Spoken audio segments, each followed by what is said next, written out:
Tuhan telah pelihara kehidupan kita sampai di penghujung tahun 2022. Saya percaya Bapak Ibu Saudara semuanya sudah merasakan banyak kebaikan Tuhan dalam menghadapi kehidupan yang akan datang. Mari kita tetap percaya bahwa Tuhan tidak pernah meninggalkan. Mari kita taruh harap kita hanya kepada Tuhan. Haleluya. Kita punya Tuhan yang besar. Haleluya Yesus, haleluya. Terima kasih Tuhan.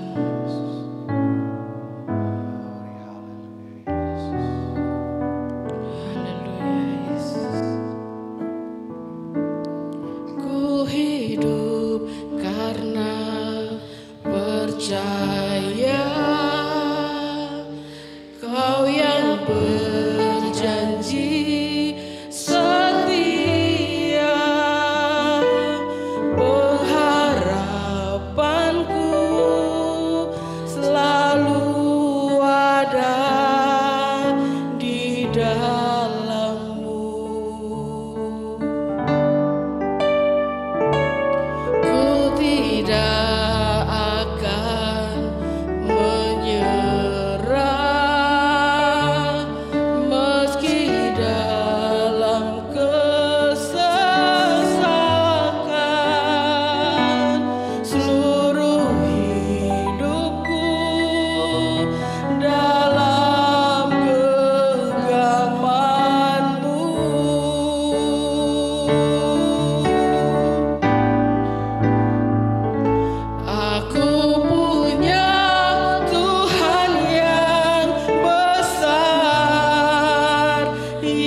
Inilah Tuhan persembahan kami berupa puji-pujian. Biarlah puji-pujian ini menjadikan dupa yang berbau harum di hadapan Tuhan. Biarlah kami bisa menyenangkan hati Tuhan. Terima kasih ya Tuhan, terima kasih. Bila pagi hari ini kami ya Tuhan bisa berkumpul, ini semata-mata karena anugerah-Mu ya Tuhan. Engkau kasih sayang-Mu kepada kami yang berlimpah-limpah. Terima kasih ya Tuhan, terima kasih. Kami bersyukur bisa menyembah Engkau, karena Engkau-lah Tuhan kami yang sanggup menolong kami. Setiap persoalan kami serahkan di dalam nama-Mu ya Tuhan.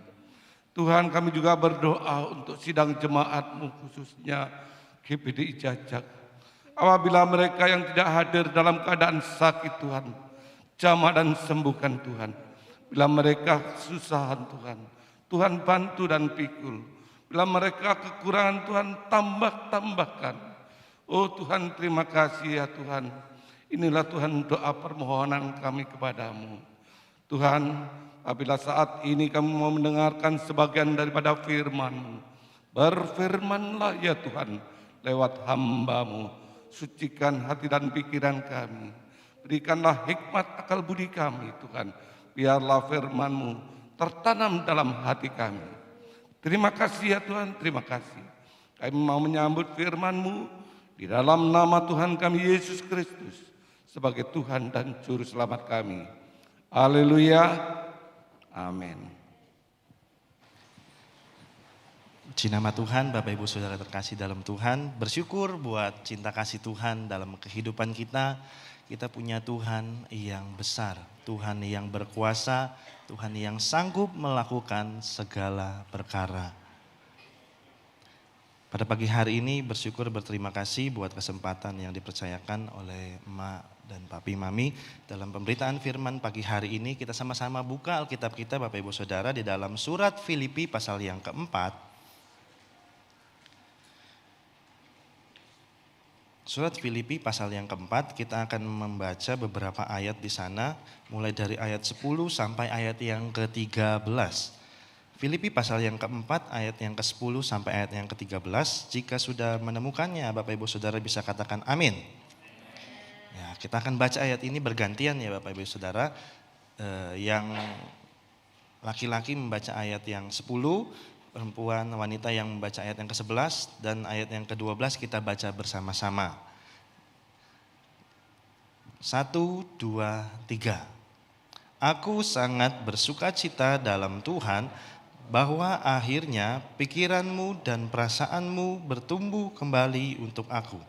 Memang selalu ada perhatianmu, tetapi tidak ada kesempatan bagimu.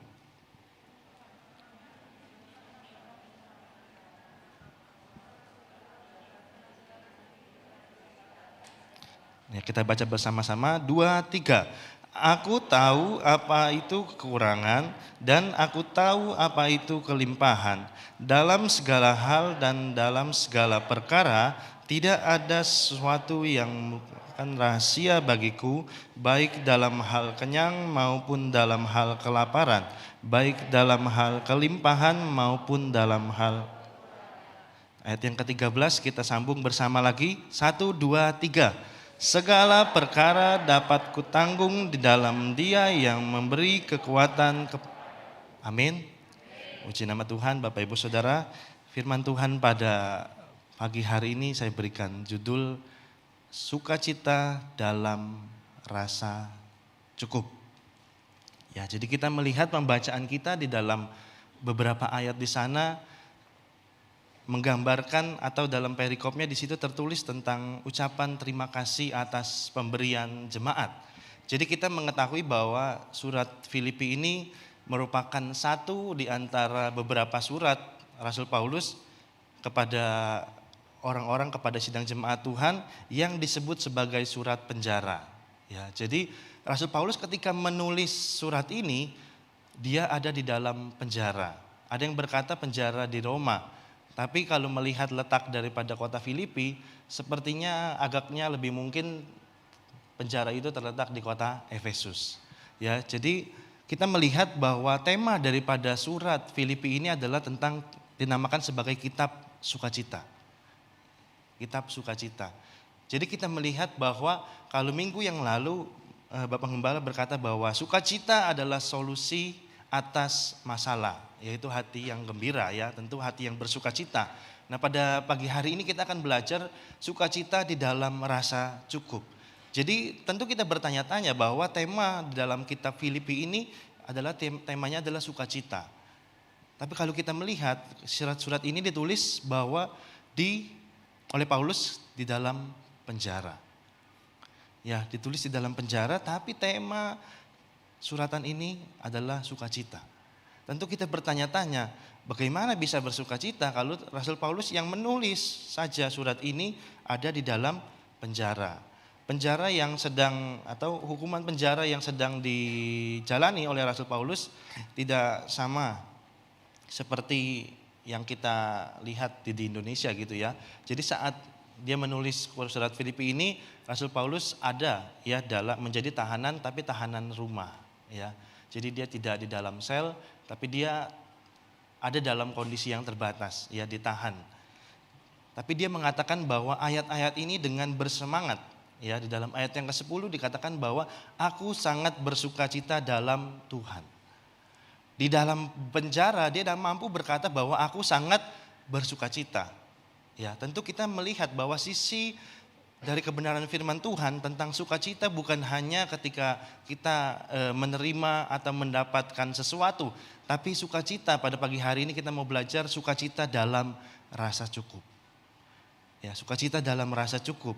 Seringkali Bapak Ibu Saudara kita ya melihat iklan di kalau zaman dulu di TV ya, kalau sekarang semakin banyak medianya ya, di media-media sosial ya, kita melihat iklan produk-produk dan gaya hidup tokoh-tokoh yang ternama terkenal tanpa disadari ya, itu membentuk sebuah konsep global tentang hidup yang bahagia. Ya, jadi tanpa sadar ya, ketika kita melihat iklan produk-produk ya di TV atau di media sosial, tidak sengaja kita scroll saat kita membuka media sosial, di situ akan banyak ads ya, banyak iklan di sana sini. Nah, kita melihat bahwa itu tanpa sadar membentuk konsep berpikir kita tentang hidup yang berbahagia. Bahkan bukan hanya kita yang ada di Indonesia, tapi seluruh dunia ya berusaha dibuat ya, berusaha dibentuk sebuah konsep global tentang hidup yang bahagia. Kira-kira apa saja ya? Kurang lebih saya mencatat ada 6 yang menjadi pandangan umum ya dari orang-orang yang ada ya di dunia, yang ditawarkan oleh dunia, yang dikonsepkan sehingga kita dibuat untuk berpikir demikian. Hidup yang berbahagia itu biasanya harus yang pertama kaya. Kalau melarat minta-minta otomatis tidak bahagia ya, menurut pandangan umum yang biasanya kita temui. Yang kedua, kalau tidak kaya ya paling tidak harus terkenal.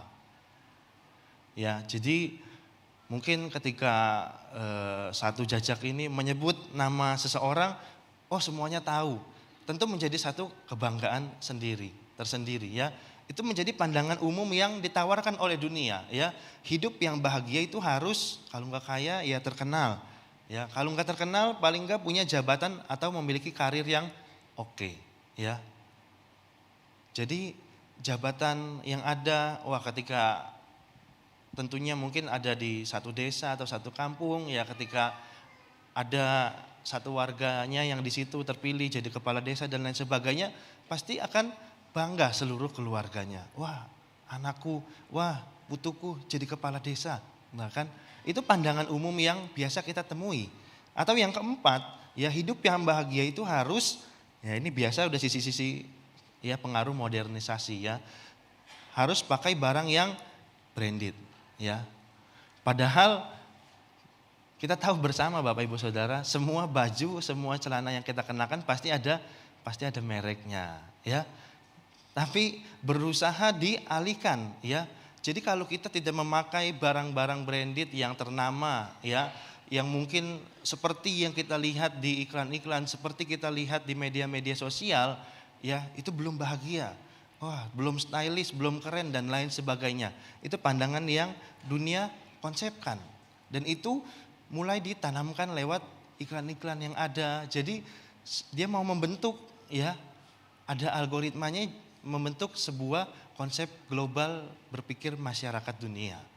Yang kelima, hidup yang bahagia ya, kalau enggak satu, kedua, ketiga, keempat, ya paling enggak yang kelima ini ya, memiliki penampilan ya, memiliki perawakan yang ganteng atau cantik.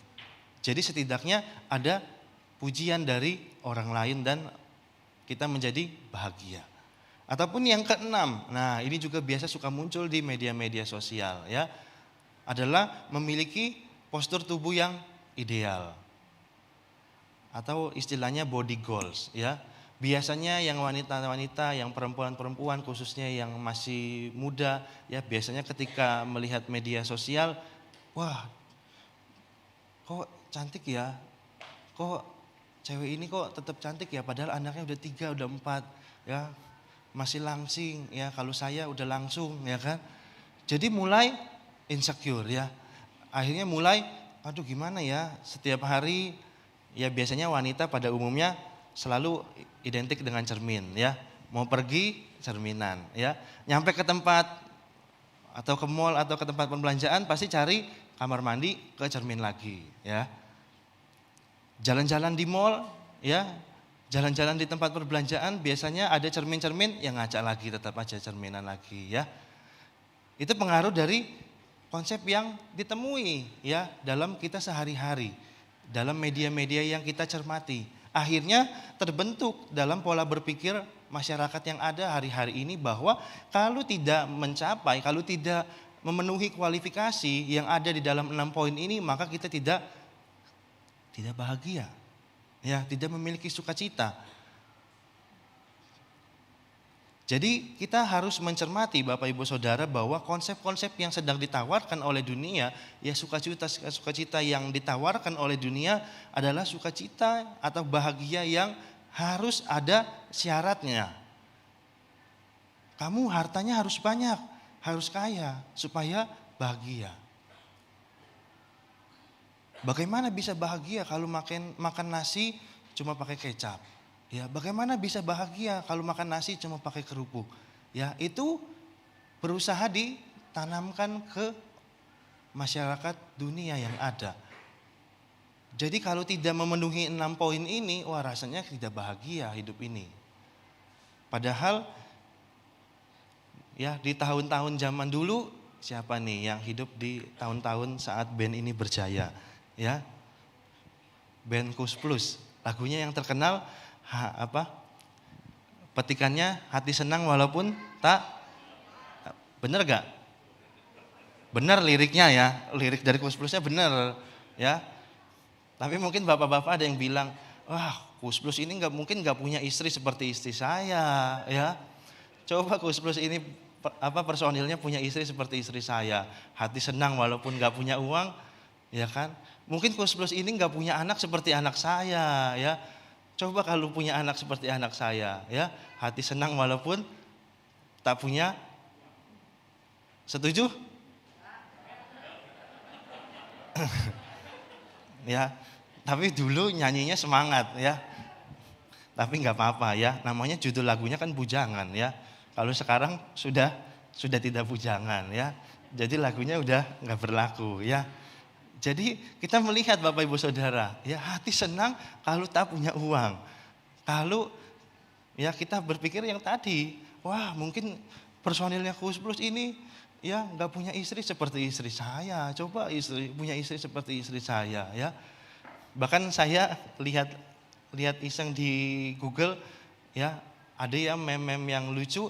Di situ tulisannya, tolong bilangin kepada pencipta lagu ini. Tolong tanyakan bagaimana bisa bahagia kalau tak punya uang.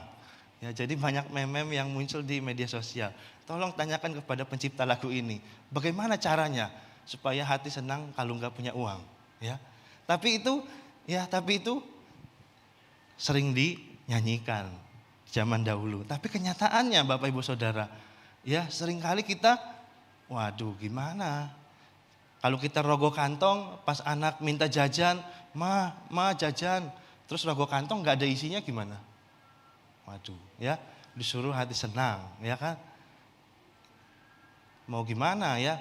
Kalau nanti Joshua bilang, ma itu loh di belakang loh ada es, terus dirogoh kantongnya Mbak Rina, waduh kok kosong ya? Disuruh hati senang, ya kan? Gimana? Ya kan? Tapi itu ya sepertinya sulit ya Bapak Ibu Saudara. Tadi saya bilang setuju juga ya, rasanya gak ada yang setuju ya. Jadi itu tanpa sadar Bapak Ibu Saudara, kita sudah termakan oleh konsep yang sedang terus ditawarkan oleh dunia ya. Jadi hidup bahagia itu harus 6 poin tadi. Ya makanya kalau kita merasa bahwa ada yang kurang, ada yang tidak ada dalam kehidupan kita di 6 poin itu, rasanya hidup tidak senang, tidak bahagia, tidak sukacita, ya. Dan seringkali ya tanpa kita sadari itu membentuk satu problem dan kesimpulan dalam kehidupan kita adalah bahwa ternyata sesungguhnya kemiskinan dan kelimpahan itu sama-sama menjadi monster yang sukar untuk ditaklukkan. Ya, kalau kita bisa jujur Bapak Ibu Saudara, ya sesungguhnya bahwa kesimpulannya adalah kemiskinan dan kelimpahan itu sesungguhnya sama-sama menjadi monster, menjadi momok yang sulit untuk ditaklukkan. Ya, dalam kitab Amsal berkata bahwa ada satu doa daripada penulis kitab Amsal, di situ berkata bahwa Tuhan jangan beri aku miskin sehingga aku mencuri dan mencemarkan nama Tuhan. Tapi jangan juga beri aku terlalu kaya. Ya sehingga aku melupakan Tuhan. Jadi dari ayat itu sesungguhnya bahwa kita mendapat satu kesimpulan sesungguhnya bahwa kemiskinan atau kelimpahan, ya kekenyangan atau kelaparan sesungguhnya juga sama-sama menjadi monster dan momok yang harus kita taklukkan bersama. Ya kekurangan menjadi momok yang menakutkan sedangkan kelimpahan tidak pernah memuaskan. Ya, buktinya apa Bapak Ibu Saudara? Banyak orang-orang kaya ya yang berujung dengan bunuh diri. Ya. Kalau di negara-negara ya Asia Timur seperti Jepang, Cina gitu ya. Jadi kalau walaupun anak ini kaya ya, walaupun orang tuanya ini keluarganya ini berkecukupan, tapi tahu-tahu ya surat kabar menuliskan bahwa lompat ya dari lantai 27, lompat dari apartemennya, bunuh diri, gantung diri dan lain sebagainya. Ya. Tapi dari sini kita bisa berpikir bersama Bapak Ibu Saudara, ya bahwa ternyata baik kemiskinan maupun kelimpahan, baik kelaparan maupun kekenyangan, sesungguhnya dua-dua hal itu walaupun bertolak belakang tapi sesungguhnya adalah sama-sama sebuah hal, atau di sini saya pakai istilah sebuah monster yang harus kita taklukkan. Enggak gampang Bapak Ibu Saudara. Ya, ada orang yang dulunya pas-pasan kehidupannya ya, tapi ketika diberkati Tuhan, dipromosikan Tuhan, akhirnya apa Bapak Ibu Saudara? Tidak sedikit yang jam ibadah langsung lupa ya. Padahal dulu waktu merintis usaha, ibadah ingat ya, setengah jam sebelum ibadah udah di gereja. Tapi setelah diberkati Tuhan, tiba-tiba lupa jam ibadah. Ini hari apa ya? Oh hari Minggu ya? Waduh saya lupa ya. Ibadahnya jam berapa ya? Tiba-tiba lupa Bapak Ibu Saudara ya. Untung dia gak lupa ya, istri sama anak-anaknya ya. Kalau lupa kan bahaya ya. Banyak orang ketika diberkati lupa ya. Lupa kepada Tuhan ya. Lupa kepada orang-orang di sekitarnya. Jadi kita melihat ini problem yang sesungguhnya kita alami bersama Bapak Ibu Saudara. Ya, di dalam bagian ini Rasul Paulus menyatakan rasa terima kasihnya atas bantuan yang dikirimkan oleh jemaat Filipi lewat Epafroditus selama ia sebagai seorang tahanan rumah. Jadi tidak dimasukkan ke dalam sel, tapi sebagai tahanan rumah Rasul Paulus itu tetap ya mengalami atau tetap diborgol. Tapi uniknya bahwa menjadi tahanan rumah Rasul Paulus ini diborgol dengan, jadi borgol itu kan 2 ya. Jadi satunya Paulus, satunya prajurit. Jadi Paulus nggak bisa lari kemana-mana karena satunya borgolnya sama prajurit. Ya, jadi itu menjadi tahanan rumah di masa pemerintahan di Romawi di sana. Ya, jadi aktivitas Paulus saat itu dia terbatas. Kemanapun ia pergi selalu ditemani oleh prajurit yang ya memborgol tangan ya dengan borgol di tangan mereka. Tapi kita melihat bahwa Paulus bisa menyatakan terima kasihnya. Tadi kita baca bersama di dalam ayat yang ke-10 bahwa aku sangat bersukacita. Tangannya diborgol Bapak Ibu Saudara, tapi dia bisa bilang aku sangat bersukacita. Dia nggak bisa ya kalau di depan ada tukang bakso, tek, bang bakso, nggak bisa. Ya tangannya diborgol, tapi dia bisa berkata aku sangat bersukacita. Ya, kita melihat dan kita coba menyelami Bapak Ibu Saudara apa sukacita di dalam rasa cukup. Ya, kalau kita membaca ayat demi ayat dalam ayat ini, ya dalam pembacaan kita tadi awal, ya tentu kita bersama ya selalu senang dengan ayat yang ke-13. Segala perkara dapat kutanggung di dalam Dia yang memberi kekuatan kepadaku. Ya bahkan ada seorang petinju yang mencantumkan ayat ini ya di pakaian yang dikenakan waktu dia bertanding. Filipi 4 ayat yang ke-13. Segala perkara dapat kutanggung. Tapi ayat ini justru yang sering disalah artikan dari sekian banyak ayat Alkitab. Ya, nanti kita akan bahas bersama. Tapi kita akan melihat slide demi slide dalam firman Tuhan kita pada pagi hari ini. Ya, dari Rasul Paulus kita ya mengerti ada satu hal yang baik yang dapat kita lihat, yang dapat kita teladani bersama dalam pemberitaan firman pada pagi hari ini, yaitu cara memandang materi yang Tuhan berikan kepada kita. Yang pertama, kita belajar dari Paulus. Paulus melihat Tuhan sebagai sumber berkat. Ya, di sini dikatakan dalam ayat 10 bagian A, aku sangat bersukacita dalam Tuhan, ya. Padahal kalau Rasul Paulus bisa menuliskan ayat itu berlainan. Aku bersukacita karena kan dia dapat pemberian dari jemaat Filipi ya kan. Dia nggak berkata bahwa aku bersukacita karena pemberian kamu. Aku bersukacita karena kamu ingat saya.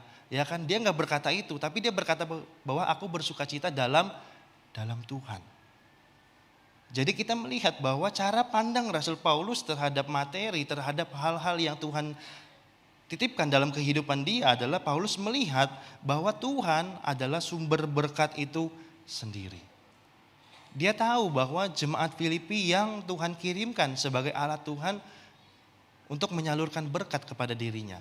Tapi dia tidak lupa kepada sang sumber berkat itu sendiri. Ya, seringkali bahwa kita sebagai manusia biasa kita sering lupa ya terhadap hal-hal yang mendasar ini Bapak Ibu Saudara. Ya, kita bisa ya melihat orang lain lebih besar daripada Tuhan yang adalah sumber berkat. Kita lebih cenderung melihat orang lebih besar ketimbang Tuhan yang tidak kelihatan sebagai sumber berkat. Tapi yang pertama kita mau belajar bersama. Ya kalau mungkin di hari-hari yang lalu kita memiliki cara pandang yang keliru, ya hari ini kita mencoba ya meredefinisikan lagi tentang cara pandang kita terhadap materi yang Tuhan berikan, yang Tuhan titipkan dalam kehidupan kita. Kita mau belajar seperti Paulus melihat Tuhan sebagai sumber berkat itu sendiri. Sebagai sumber berkat itu sendiri. Jadi kalaupun ada Tuhan izinkan di dalam kehidupan kita, mungkin di tengah-tengah usaha, di tengah-tengah pekerjaan Bapak Ibu Saudara ada sedikit goyah, ada sedikit mungkin halangan, rintangan, masalah. Ya, kita tidak akan mudah menyalahkan orang-orang di sekitar kita. Ini nih karena tetanggaku nih, toko sebelah buka barang yang sama, jualan dagangan yang sama, makanya tokoku sepi. Ya, karena ada dia nih, karena tokonya buka baru ya, promonya dibanting, harganya gila-gilaan dan lain sebagainya. Akhirnya menyalahkan. Ya, padahal firman Tuhan berkata bahwa Tuhan melihat dari surga ya dan melimpahkan berkat kepada orang-orang yang dikasihinya. Jadi tujuan kita adalah menjadi orang yang dikasihi Tuhan. ya kita mengerti bahwa Tuhan itu sumber berkat itu sendiri. Jadi walaupun ya Bapak Ibu Saudara mungkin hari ini sedang menghadapi tantangan, sedang menghadapi mungkin ada saingan di sana dan di sini, tapi kalau kita percaya bahwa Tuhan adalah sumber berkat itu sendiri, maka kita akan bersukacita, Bapak Ibu Saudara. Ya jadi sukacitanya bukan kalau ya tanggal-tanggalnya masih kecil ya. Tanggal-tanggalnya masih awal bulan, biasa istri-istri suka senyum-senyum ya kan. Wah suami kalau pulang ke rumah, wah disambut. Wah. Kalau bisa dirayakan gitu ya, kalau tanggalnya muda. Tapi kalau tanggalnya udah pertengahan, apalagi tanggal-tanggal tua ya, pulang suruh buka pintu sendiri. Buka sendiri, buka ya. Bikin kopi suruh bikin sendiri, itu loh kopinya ada di atas ya, gulanya di sebelahnya ya. Tapi kalau awal bulan, waduh gak usah diminta kopinya dateng ya kan. Itu sukacita yang dunia tawarkan tadi Bapak Ibu Saudara ya. Karena syarat ya, ada syaratnya. Tapi kita mengerti bahwa seperti Paulus, dia mengerti bahwa Tuhan adalah sumber berkat itu sendiri. Jadi kalau kita cermati Bapak Ibu Saudara, dia tidak mengandalkan pemberian dari jemaat Filipi. Di pasal 4 ayat yang ke-10 ini merupakan pemberian kesekian kalinya. Ya jadi bukan pemberian yang pertama Bapak Ibu Saudara. Biasanya orang kalau diberi pertama kali pasti senang ya. Kalau untuk yang pertama kalinya. Ada mungkin ya tetangga kita yang keluar negeri. Terus begitu pulang ketok-ketok rumah kita, ini ada oleh-oleh dari luar negeri. Wah kita senangnya minta ampun ya. Tapi kalau udah kedua, ketiga bahkan ke-10 kali mungkin rasanya udah biasa. Tapi Paulus di sini menekankan bahwa dia tetap bersukacita, bahkan bukan hanya bersukacita Bapak Ibu Saudara. Aku sangat bersukacita, megalos ya, satu hal yang lebih dari biasanya.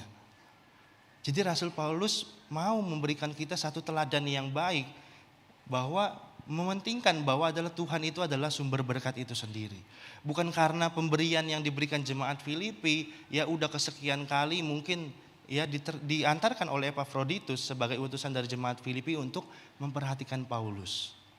Dan yang kedua kita akan belajar Bapak Ibu Saudara tentang cara memandang materi yang Tuhan berikan kepada kita adalah Paulus lebih menyoroti perhatian jemaat daripada pemberian mereka.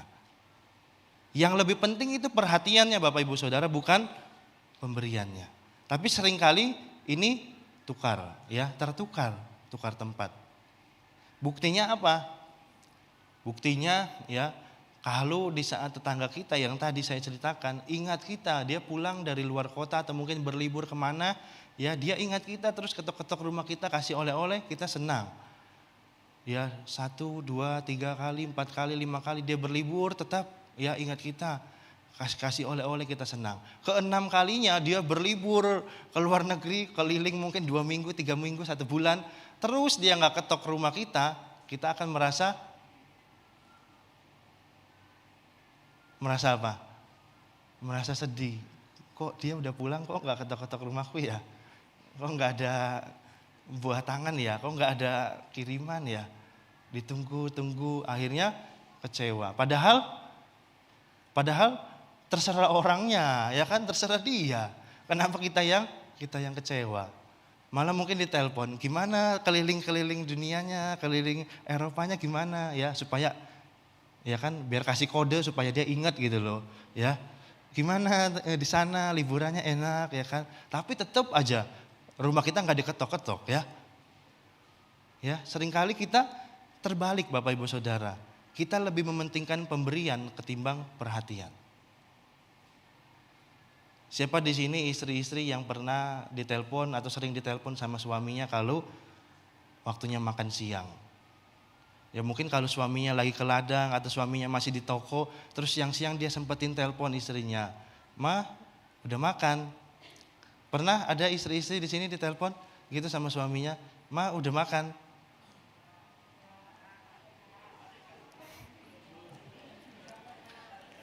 Ya, waduh. Gawat ini ya, membongkar aib ini ya. Salah ini ya. Ya. Biasanya kalau masih honeymoon ya, masih pengantin baru ya, Masih bulan madu, wah bulannya serasa kayak madu ya. Tapi udah jalan ya bertahun-tahun, madunya hilang, sisa bulannya toh ya. Bulan terus bulan ya. Ya jadi lupa, tapi seringkali Bapak Ibu Saudara kalau kita bertanya ya, kadang juga ada istri kalau ditanya, "Ma udah makan?" Apa tuh nanya-nanya ya kan? Biasanya nggak pernah tanya, tumben ya kan. Nah itu namanya salah Bapak Ibu Saudara. Kan yang penting perhatiannya ya. Perkara dia kirimin makanan atau dia pesenin makanan atau dia buatin makanan kan urusan belakang ya. Yang penting dia perhatiannya. Yang penting dia perhatian, bentuk perhatiannya Bapak Ibu Saudara. Seperti dalam tertulis di ayat bagian B, ayat yang ke-10 ini. Ya di situ dikatakan bahwa akhirnya pikiranmu dan perasaanmu bertumbuh kembali untuk aku. Jadi kalau dalam terjemahan Yunani ayat ini tidak ada perasaan ya, kedua-duanya adalah pikiran. Jadi tidak dalam terjemahan Indonesia mungkin supaya kaya kosakatanya jadi dikatakan pikiran dan perasaan. Ya karena mungkin orang-orang lebih suka main perasaan ya kan. Jadi kalau dalam terjemahan Yunani ayat ini cuma tulisannya pikiran ya. Jadi Rasul Paulus saat itu Bapak Ibu Saudara sudah lama enggak dikirimkan berkat sama jemaat Filipi. Tapi Rasul Paulus berkata bahwa aku sangat bersuka cita. Jadi Rasul Paulus enggak mau sampai ada tafsiran yang keliru, pengertian yang keliru. Jadi jangan sampai jemaat Filipi berkata bahwa berpikir dan berkata, wah Rasul Paulus ngomong bersuka cita, ya iyalah. Wong kita udah lama nggak ngirim terus ngirim. Jadi Rasul Paulus mencoba menerangkan di dalam ayat bagian B, di dalam ayat lanjutan ini bahwa akhirnya pikiranmu bertumbuh kembali untuk aku. Memang selalu ada perhatianmu tetapi tidak ada kesempatan bagimu. Jadi Rasul Paulus mau jangan sampai jemaat Filipi ini salah pemikiran. Jadi jangan sampai jemaat Filipi ini berpikir, oh Paulus terang aja bersuka cita. Soalnya habis terima sesuatu dari kita. Ya, habis terima sesuatu, terima berkat dari kita. Terang dia bersuka cita. Rasul Paulus berkata bahwa sesungguhnya kamu selalu memikirkan saya. Walaupun saya di penjara. Tapi tidak ada kesempatan bagimu. Jadi Rasul Paulus mau menerangkan bahwa yang penting itu bentuk perhatiannya. Ya, dan dia yakin bahwa jemaat Filipi selalu memikirkan Rasul Paulus. Dia yakin bahwa jemaat Filipi selalu teringat akan Rasul Paulus sebagai hamba Tuhan yang diutus dan diberikan Tuhan kepada jemaat di Filipi. Jadi Paulus memberikan kita satu teladan. Yang kedua bahwa dia lebih mementingkan bentuk perhatiannya ketimbang pemberiannya. Jadi bukan karena harus memberikan apa, ya, atau memberikan sesuatu yang besar baru ya dapat dikatakan oh orang itu perhatian ya sama saya. Ya, jadi jangan sampai kita keliru Bapak Ibu Saudara. Ya, jadi ketika saya mengambil keputusan dan saya mencita-citakan, jadi saya dari kecil dari SD memang sudah bercita-cita sama Tuhan untuk menjadi seorang pendeta. Jadi zaman saya kecil dulu waktu doa pagi sama mama saya, jadi saya doakan pagi di gereja gitu ya, walaupun saat itu namanya anak kecil ya, banyakan tidurnya atau kan, namanya doa pagi kan, ya banyakan tidurnya. Tapi saya ingat saat itu setiap kali doa ya, kurang lebih seminggu atau sebulan sekali biasanya pendeta saya itu selalu berkata, ya selalu menanyakan, jadi kalau gede mau jadi apa, ya. Dan saya selalu bilang saya mau jadi kayak Om. Ya. Saya mau jadi kayak Om. Dan ternyata Bapak Ibu Saudara suatu ketika dia kaget. Itu biasa dia tanyakan kepada saya. Mungkin sebulan sekali lah kurang lebih. Itu kan sering ditanyakan sama saya. Tapi satu kali ketika saya menjawab, ya sebetulnya tanya jawabnya sama. Jawabannya pun nggak ada yang berubah ya. Intinya sama. Tapi satu kali dia kaget. Kenapa Bapak Ibu Saudara? Karena ternyata malamnya itu dia dapat penglihatan, ya. Saya sedang berdiri di mimbar dan dia duduk mendengarkan saya khotbah. Dan itu terjadi waktu saya sepulang dari sekolah kitab, saya diundang untuk pelayanan di sana dan dia bilang ini yang jadi penglihatan saya 18 tahun yang lalu. Jadi Bapak Ibu Saudara yang penting adalah bentuk perhatiannya. Saya nggak berkata bahwa waktu saya mau sekolah Alkitab, saya mesti telepon pendeta itu. Dia kan udah mimpi tentang saya, ya kan, paling nggak saya dikasih sangu gitu kan. Saya nggak telepon Bapak Ibu Saudara, ya. Bahkan saya berangkat ke sekolah Alkitab pun dia tahu waktu mau berangkatnya. Jadi minggunya itu, minggu terakhir saya sempatkan ibadah di sana untuk pamitan. Jadi dia baru tahu, oh mau berangkat sekolah Alkitab, iya. Karena apa? Bagi saya yang penting adalah perhatiannya, ya, bukan pemberiannya. Makanya saya memandang semua jemaat sama, ya. Jadi mau saya yang sepatunya bagus, mau yang nggak pakai sepatu, ya tetap sama. Ya, dan hamba-hamba Tuhan di sini, gembala jemaat di sini, ya mami, papi dan emak pun mengajarkan hal yang sama. Bahwa jemaat semuanya sama. Ya, sama-sama adalah diberikan Tuhan, dipercayakan Tuhan untuk digembalakan. Jadi nggak ada bedanya, ya. Mau yang pakai celananya merek apa, ya, mau yang pakai sepatunya mengkilap, ya, ataupun mungkin nggak pakai sepatu. Ya maksudnya pakai sandal, bukan nyeker Bapak Ibu Saudara, ya. Tetap sama, ya. Karena yang penting adalah perhatiannya, ya, perhatian kami sebagai hamba Tuhan kepada jemaat.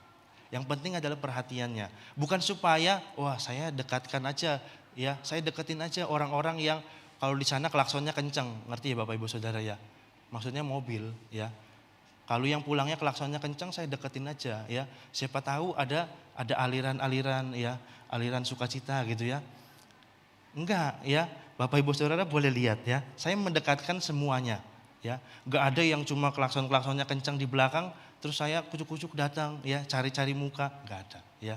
Karena bagi saya semua jemaat, ya, semua hamba Tuhan pun harusnya demikian, ya. Melayani jemaat sebagai bentuk perhatian. Ya bukan karena wah dia bisa kasih apa. Dan biasanya ini menjadi godaan tersendiri hamba-hamba Tuhan, Bapak Ibu Saudara. Ya. Apalagi kalau jemaat udah bilang, "Om, perlu apa, Om? Tenang aja, Om." Nah, itu udah jadi godaan hamba Tuhan. Satu ketika Bapak Ibu Saudara, saya pernah bertemu dengan orang yang saya nggak kenal, ya, di rumah duka. Waktu itu ada jemaat meninggal, jadi saya langsung naik motor sendiri langsung ke rumah duka. Waktu itu Bapak Ibu Gembala, tempat saya praktek masih ada besuk jemaat. Jadi belum sampai ke situ, saya udah duluan ke sana. Saya mau lihat karena anaknya ini teman sekolah saya. Jadi saya datang, nggak tahu kenapa tiba-tiba di sana juga namanya rumah duka ya Bapak Ibu Saudara, yang nggak mungkin yang meninggal cuma satu, ya kan. Jadi ternyata juga ada yang meninggal di sana dan orang Kristen juga. Ngobrol-ngobrol, tahu-tahu teman saya ini kenal sama kerabat yang meninggal itu. Terus saya diajak temani ke sana. Saya ke sana lah, ya kan, ngobrol-ngobrol apa segala macam. Terus orang ini berkata, ngobrol sama saya. "Kamu sekolah Alkitab ya?" "Iya." "Hamba Tuhan ya?" "Iya." "Mau saya buatin gereja?"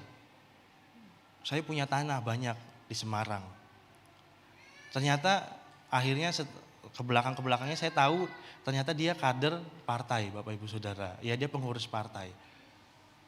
Dia berkata, saya punya tanah banyak di Semarang.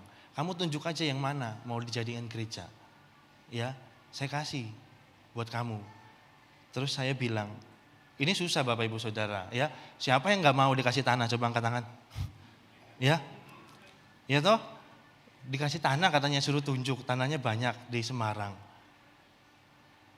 Tapi saya berkata dalam hati saya, Tuhan bukan gerakin saya, maksudnya Tuhan belum gerakin saya untuk di penggembalaan saat itu. Ya, jadi saya bilang terima kasih, tapi saya belum terpanggil jadi gembala. Loh nggak apa-apa, loh kok nggak apa-apa, orang saya belum terpanggil jadi gembala kok nggak apa-apa. Iya dicoba aja, loh bukan. Saya kasih yang lain aja. Ini loh sebelah saya memang udah jelas gembala. Sudah bikin perintisan. Kasih dia aja.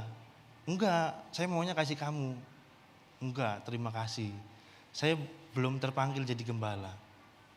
Jadi saya berkata terima kasih buat perhatiannya. Tapi saya enggak terima. Ya makanya tapi ternyata Tuhan punya jalan yang lain. Ya. Tuhan membawa saya ke tempat ini. Ya, jadi Jadi di situ saya belajar bahwa yang penting adalah perhatiannya, bukan pemberiannya. Karena kalau hal ini tertukar Bapak Ibu Saudara, ya apalagi urusan pelayanan jemaat bisa kacau. Ya, bisa kacau, ya. Hanya orang-orang yang sepatunya mengkilap yang dapat sambutan, ya. Yang sepatunya mengkilap bukan sambutan, ya, sambitan mungkin ya. Tapi kalau pemberian yang jadi faktor utama. Tapi Rasul Paulus mengajarkan bahwa perhatian justru yang lebih penting, ya, ketimbang pemberiannya. Dan yang ketiga Bapak Ibu Saudara, yang mau diberikan oleh Rasul Paulus sebagai teladan bagi kita adalah Paulus tidak mengeksploitasi kekurangannya. Di ayat yang ke-11, dalam ayat yang ke-11 Rasul Paulus berkata, "Kukatakan ini bukanlah karena kekurangan, sebab aku telah belajar mencukupkan diri dalam segala keadaan." Ya, jadi Rasul Paulus nggak mau jemaat Filipi sampai salah sangka, nggak mau jemaat Filipi sampai salah dugaan. Oh, Rasul Paulus bersuka cita terang karena habis terima berkat dari saya. Rasul Paulus senang hatinya karena baru habis terima transferan dari rekening saya. Ya, jadi Rasul Paulus mau mengkelirkan ini semua. Ya, yang ketiga Rasul Paulus berkata bahwa memberikan teladan kepada kita dalam cara memandang materi adalah supaya tidak mengeksploitasi kekurangannya. Ya, seringkali banyak orang sering mengeksploitasi kekurangannya Bapak Ibu Saudara, ya. Supaya apa? Supaya dibantu. Ya, kalau dulu orang-orang zaman dulu, hamba Tuhan zaman dulu bilangnya, istilahnya beriman sih, tapi imannya bisik-bisik, ya. Saya beriman kepada Tuhan, tapi berasku habis loh, ya. Iman bisik-bisik namanya Bapak Ibu Saudara, ya.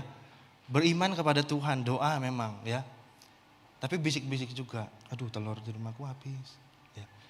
Iman bisik-bisik namanya, ya. Paulus tidak mengeksploitasi kekurangannya, dan saya dapat pengertian yang indah dari firman Tuhan waktu Yesus menyembuhkan orang yang lumpuh, ya. Dalam Yesus menyembuhkan orang yang lumpuh, Yesus selalu berkata bahwa bangkitlah, berjalanlah, bangkitlah, angkatlah tilammu dan berjalanlah. Ya, Yesus selalu ngomong gitu. Saya dapat pengertian yang indah, ya, dari ayat ini. Dan ini saya hidupi dari tahun-tahun, udah beberapa tahun yang lalu, sudah belasan tahun yang lalu saya hidupi ketika saya mendapat pengertian ini. Yesus berkata, ya memang itu bicara kesembuhan Bapak Ibu Saudara, ya.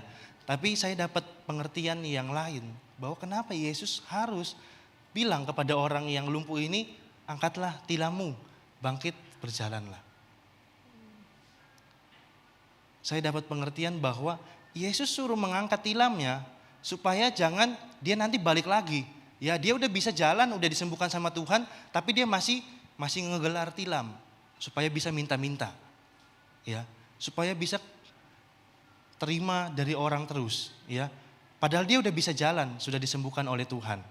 Makanya Yesus berkata, angkatlah tilammu, bangkit, berjalanlah. Jadi dari sini saya mendapat pengertian yang indah. Jadi saya ditinggalkan sama orang tua saya dari kecil, ya.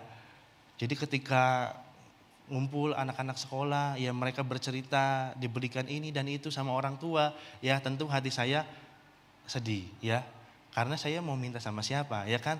Jadi itu berlangsung bertahun-tahun Bapak Ibu Saudara, ya.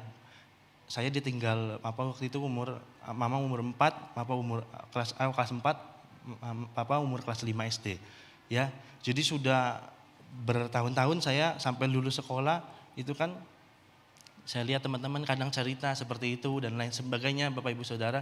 Tapi saya akhirnya kayaknya saya mendapat pengertian ini waktu saya lulus SMA, ya. Selepas saya lulus SMA saya dapat pengertian ini.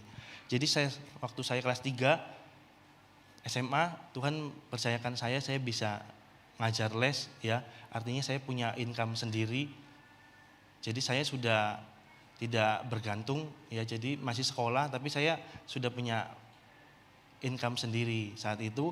Lalu Tuhan bahwa saya lulus sekolah, saya mengajar les lebih banyak, ya, orangnya, dan Tuhan izinkan setahun itu saya mengajar penuh, lalu saya baru masuk sekolah Alkitab. Tapi saya masuk sekolah Alkitab sampai saya lulus dari sekolah Alkitab, lalu langsung lanjut kuliah, sampai lulus pun saya tetap hanya mengeluarkan 0 rupiah. Ya, berkat semua dari Tuhan. Tapi dari situ saya, ketika Tuhan izinkan saya memperoleh income, ya, dan Tuhan membukakan saya pada pengertian ayat yang tadi saya katakan Bapak Ibu Saudara, akhirnya saya mengerti. Ini saya cerita sedikit Bapak Ibu Saudara ya. Dulu waktu saya remaja, kurang lebih SMP sampai SMA, setiap kali pulang ibadah remaja, di tempat saya ibadahnya jam 4, pulang jam 6 ya. Jadi pulang pas memang waktunya makan malam ya. Jam 6 itu kan biasa waktu orang-orang makan malam gitu ya. Jadi ibadah jam 4, pulangnya jam 6. Jadi setiap kali pulang ibadah remaja ya memang gak terlalu sering, tapi paling gak dari 4 minggu, 3 minggu itu selalu seperti itu. Jadi sepulang ibadah, teman-teman namanya anak-anak muda ya, langsung pergi ke warung-warung makan ya, sekitar gereja gitulah. Dan saya gak pernah bayar Bapak Ibu Saudara, selalu dibayari. Dan satu kali saya gak enak tau, selalu seperti itu. Udah saya gak ikut, gak apa-apa. Bahkan yang bayari saya kadang-kadang berebut ya. Udah gua aja yang bayarin.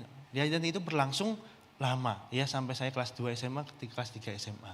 Lalu kelas 3 SMA Tuhan, yang tadi saya katakan, Tuhan mengizinkan saya bisa akhirnya ngajar les, punya income sendiri Bapak Ibu Saudara. Saat itu saya dapat pengertian ini ya. Yesus berkata, angkatlah tilammu, bangkit dan berjalanlah. Jadi kalau keluar makan saat itu Bapak Ibu Saudara, saya bilang terima kasih.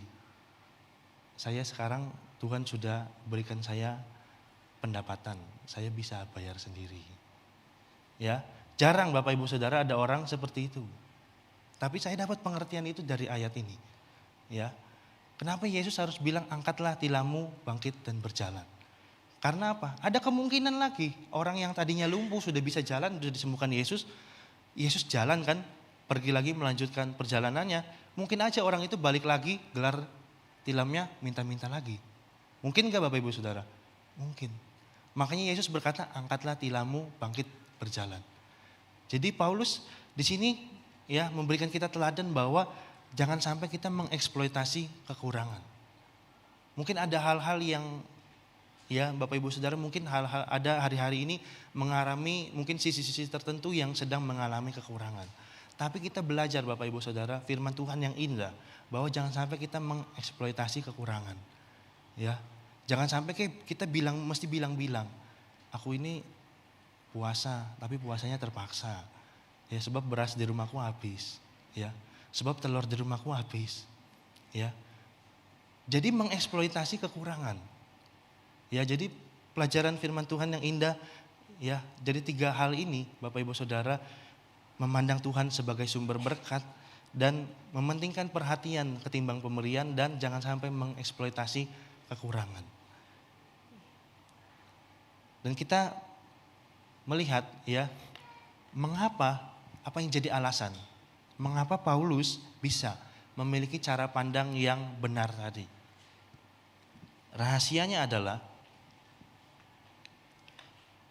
terletak pada belajar mencukupkan diri dalam segala keadaan.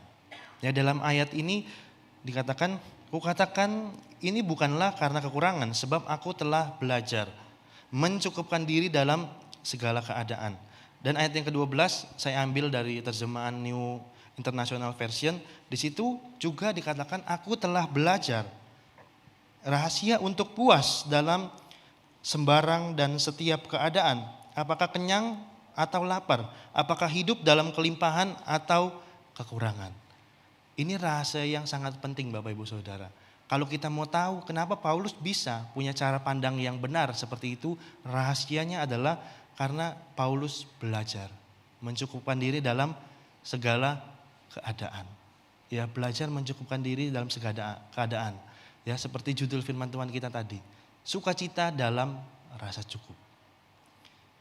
Jadi kata belajar Bapak Ibu Saudara dalam ayat ini, dalam ayat 11 dan ayat 12 memakai 2 kata yang berbeda.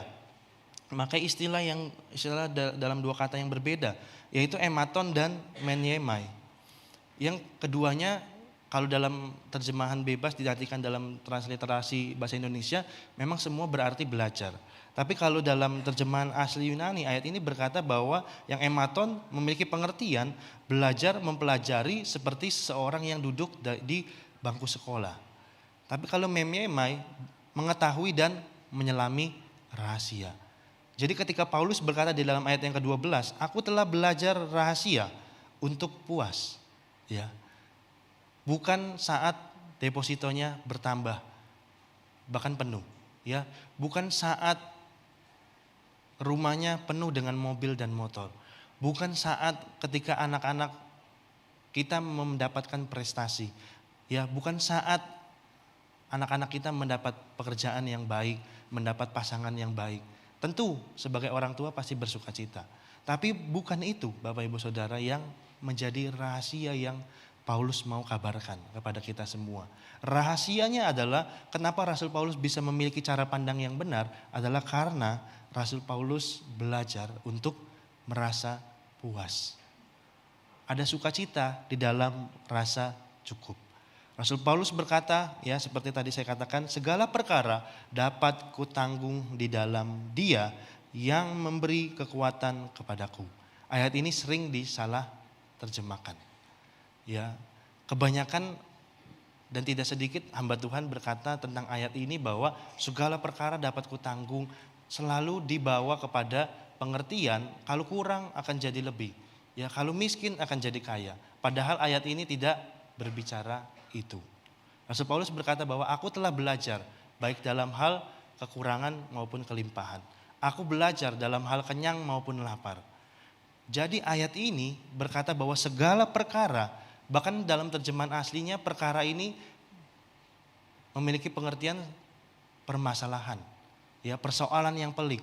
Ya dari dalam segala permasalahan semuanya dapat kutanggung di dalam Dia yang memberi kekuatan kepadaku. Dan slide yang terakhir kita compare ayat ini dalam Filipi 4 ayat 13, kita compare dengan Yohanes 15 ayat yang kelima bagian B. Ya, jadi segala perkara dapat kutanggung di dalam Dia. Ya, jadi kalau kita berada di dalam Tuhan, dalam terjemahan bahasa Inggris di situ dikatakan bahwa I can do all things. Kita baru bisa melakukan segala sesuatu. Kalau kita di dalam Tuhan, kalau kita di dalam Dia. Tapi compare ayatnya yang sebaliknya dalam Yohanes 15 ayat yang kelima bagian B. Barang siapa tinggal dalam aku dan aku di dalam dia, ia berbuah banyak, sebab di luar aku kamu tidak dapat berbuat apa-apa. Ya, you can do nothing. Jadi kalau tidak berada di dalam Tuhan Bapak Ibu Saudara, mungkin kita kerjakan yang banyak. Tapi seperti kitab Hagai berkata bahwa kamu seperti menaruhnya dalam pundi-pundi yang berlubang. You can do nothing. Ya, gak ada apa-apanya Bapak Ibu Saudara kalau kita tanpa Tuhan. Jangan kita berkata bahwa karena kita semangat-semangatnya kerja lalu kita lupa ibadah Bapak Ibu Saudara. Kitab Hagai berkata bahwa kamu menaruhnya dalam pundi-pundi yang berlubang kalau tanpa Tuhan. Jadi yang penting adalah ketika kita berada di dalam Tuhan, kita dapat berkata segala perkara dapat kutanggung di dalam Dia yang memberi kekuatan kepadaku. Kita tutup Alkitab kita bangkit berdiri bersama-sama. Kita mau bersyukur, berterima kasih buat kasih karunia Tuhan kepada kita. Sampai hari ini Tuhan masih tetap baik dalam hidup kita. Kami bersyukur Tuhan di pagi Terima hari kasih ini Tuhan. buat kasih setiamu. Kami bersyukur buat firman-Mu Tuhan. Engkau menjadi Terima penolong kami. kasih, Tuhan. Engkau menjadi kekuatan kami. Kami merasa cukup Tuhan Ya. untuk kami yang sudah Kau berikan bagi kami. Biar hati kami bersukacita di dalam Engkau. Ya. Kami boleh bersukacita di dalam Engkau. Kami boleh bersyukur buat kemurahan-Mu, kasih-Mu Tuhan. Amin. Terlebih untuk keselamatan jiwa kami ya Tuhan. Terima kasih buat Terima kasih, firman-Mu, Tuhan. Roh Kudus yang akan mengerjakan dalam firman-Mu dalam setiap hati kami. Sehingga setiap hati kami ada sukacita di Ya. dalam Engkau. Terima Hati kami kasih. ada bersyukur kepada Tuhan. Kami boleh tetap memuliakan Engkau. Kami Haleluya. boleh tetap mengasihi Engkau ya Tuhan. Terima kasih Tuhan. Terima Biarlah kasih, firman-Mu yang sudah kami dengar, Roh Kudus yang akan meteraikan dalam setiap hati kami. Dan kami percaya seberapa banyak yang sudah Haleluya. hadir pada pagi hari ini, Roh Kudus yang akan bekerja, Roh Kudus yang akan memberikan kekuatan di dalam iman kami, di dalam Amin. menghadapi apapun Tuhan. Kami percaya Engkau menjadi penolong kami, Engkau yang dapat menanggung semuanya, dan Engkau yang memberikan kelepasan dan kemenangan kepada kami semuanya. Terima kasih Tuhan. Terima kasih Tuhan. Berkati kami semua yang sudah bersama-sama beribadah dan berbakti pada pagi hari ini. Terima kasih. Terima Di dalam kasih nama Tuhan. Tuhan Yesus Kristus kami berdoa.